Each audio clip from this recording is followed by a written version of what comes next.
Concerns about the strain on the U.S. military as the war with Iran approaches the 6-month mark. We're learning a U.S. Navy destroyer suffered a power failure, leaving those on board without basic necessities for days. Chief Global Affairs anchor Martha Raddatz is in Washington with the latest on that. Good morning to you, Martha. Good morning, Robin. The Navy is meeting the constant demands, the sailors doing their jobs, but this morning we are learning of more stunning problems at sea, while President Trump warns the war could escalate once again.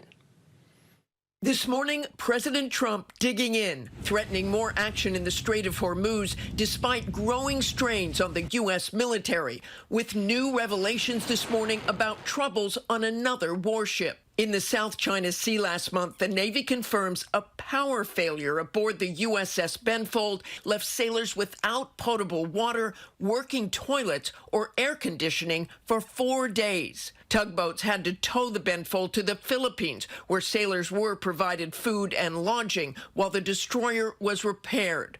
That ship was part of the carrier strike group heading to the Middle East to relieve the USS Lincoln aircraft carrier, whose crew has been at sea for more than 260 grueling days as part of the Iran war effort. The ship has not had a port call all year. Reports of low morale and poor living conditions on the Lincoln prompted CENTCOM Commander Admiral Brad Cooper to the carrier earlier this week. Cooper saying the Lincoln currently has among the lowest number of cases related to mental health, but he conceded this doesn't mean that all is perfect, describing long periods at sea as uniquely challenging and tough. Thanks to the service and sacrifice of the best of Americans, we will ensure that Iran never gets a nuclear weapon.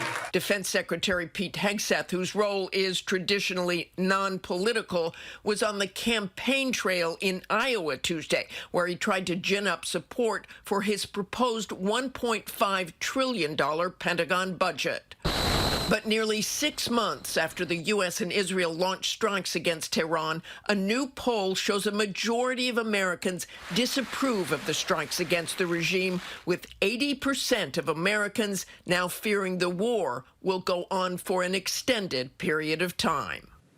Part of the strain on the military is because of the sheer demands around the globe, in addition to the Middle East, from Africa to Europe and the Pacific, as well as missions along the U.S. southern border. All of these making it difficult to maintain the ships and give our service members the time at home they deserve. Michael? Yeah, they definitely deserve some time at home, Martha. Thank you so much for that.